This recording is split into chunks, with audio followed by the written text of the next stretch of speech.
boys and girls. Happy to see you online.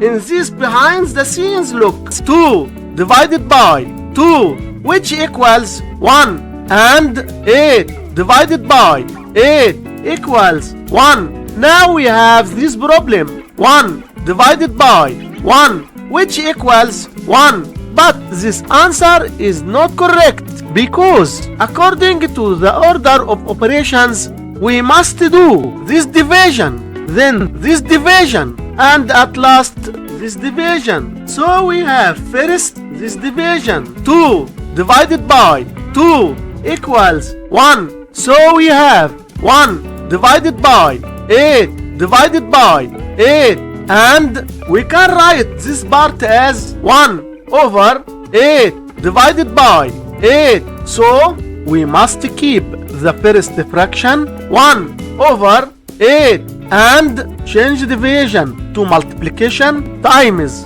then flip the second fraction 1 over 8, which equals 1 over 64. And this is our final answer for this problem. Thanks for watching. Don't forget to subscribe for more content.